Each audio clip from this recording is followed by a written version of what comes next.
Hello everyone, CephalonKet here.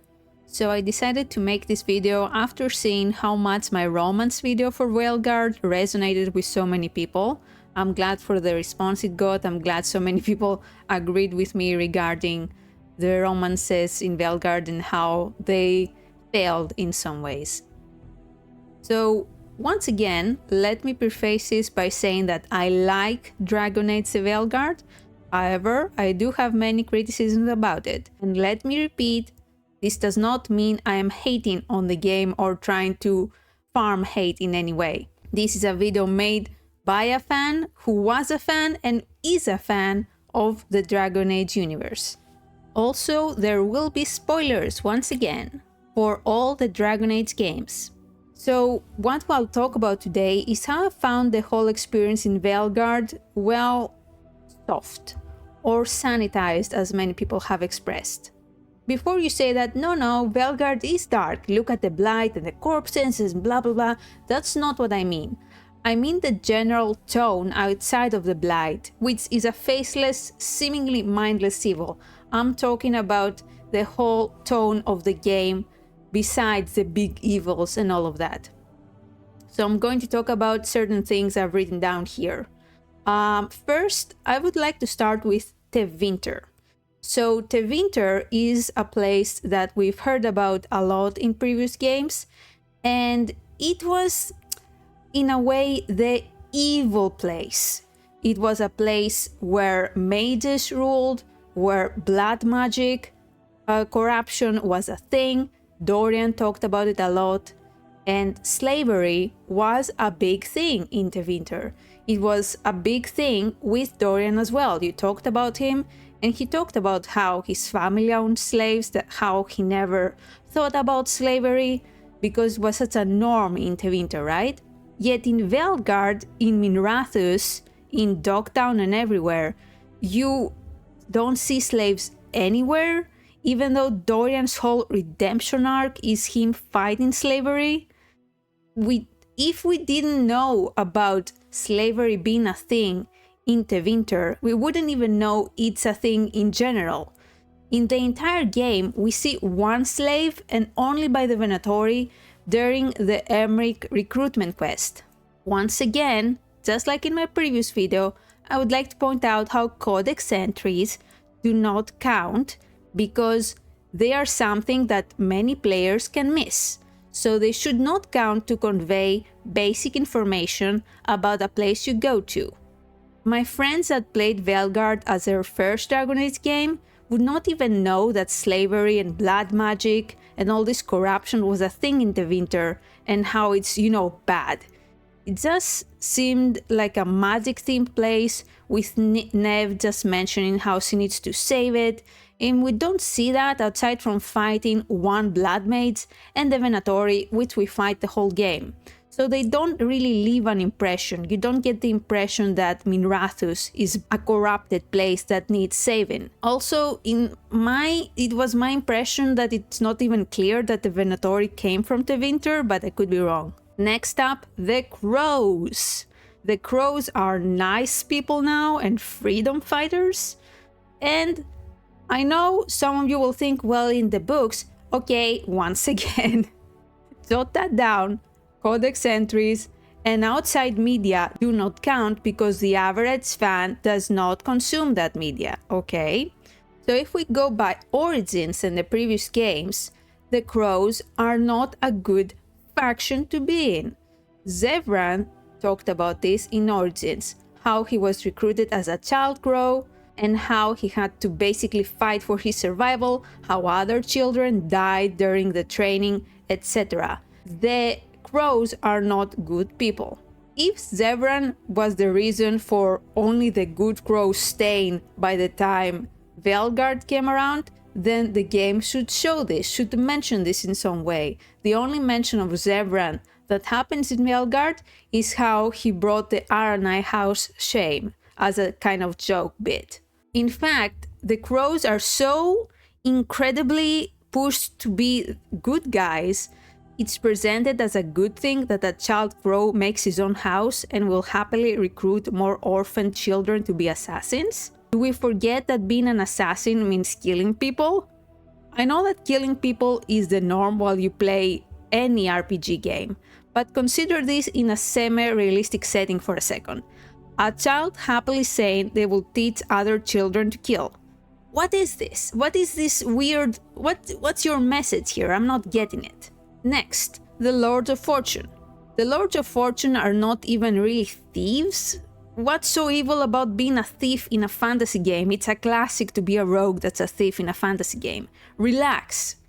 Isabella stole the Tome of Coslum in Dragon Age 2, the equivalent of the original Bible from the Qunari, which almost started a war.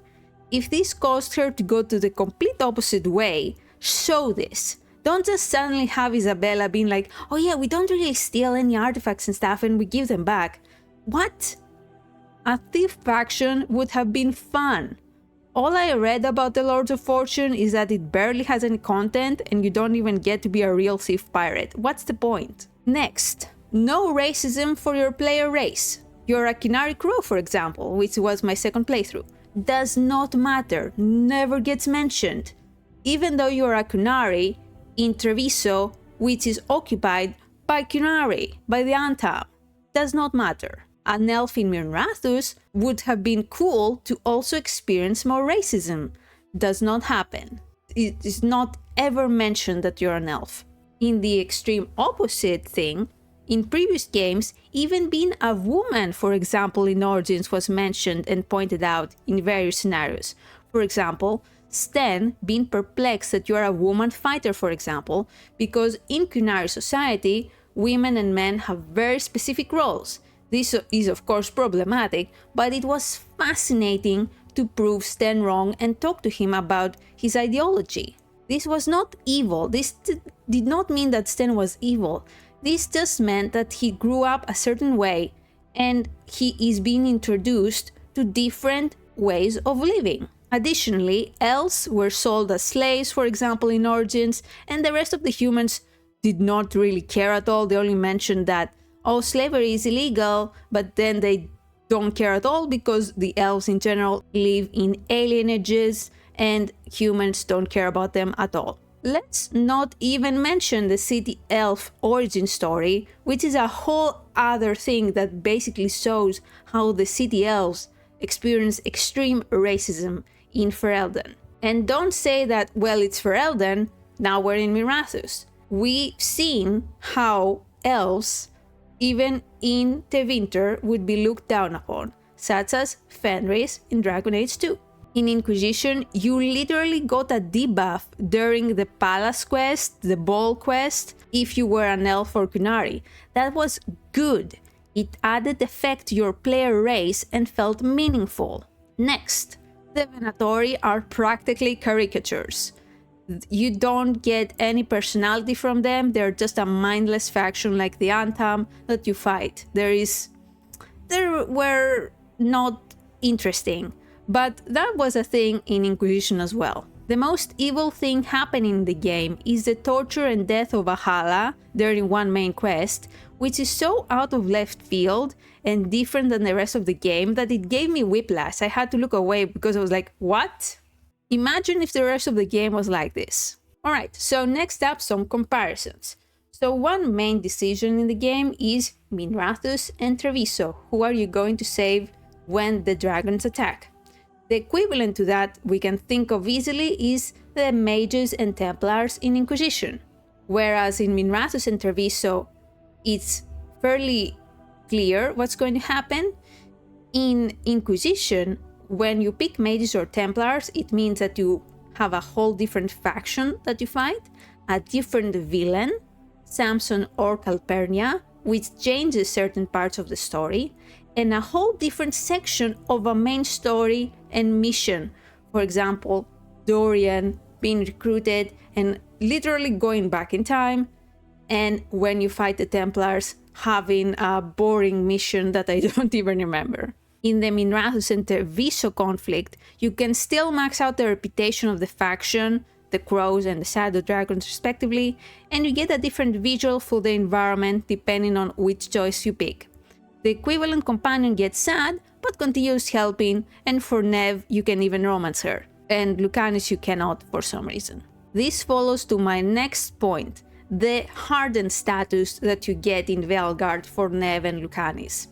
The Hardened status in Veilguard basically means a couple of lines of dialogue, maxing them out one mission later than normal, and a couple of different stats. In comparison to previous games, a hardened Leliana in Inquisition, for example, becomes a ruthless divine and/or spy, whereas if you try to calm her down, she becomes much more forgiving.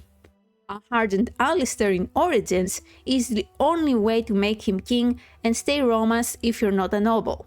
The personality actually becomes affected by this change. You are influencing them in how they act, and you can see that in the rest of the game. For example, in Veilguard, telling Hardened to accept her anger, which I would consider the healthy choice actually, doesn't change anything except some minor dialogue. Affecting your companions in a meaningful way has been a thing in multiple BioWare games, even including Jade Empire, one of my all-time favorite games. Yet this is not really a thing in Veilguard anymore.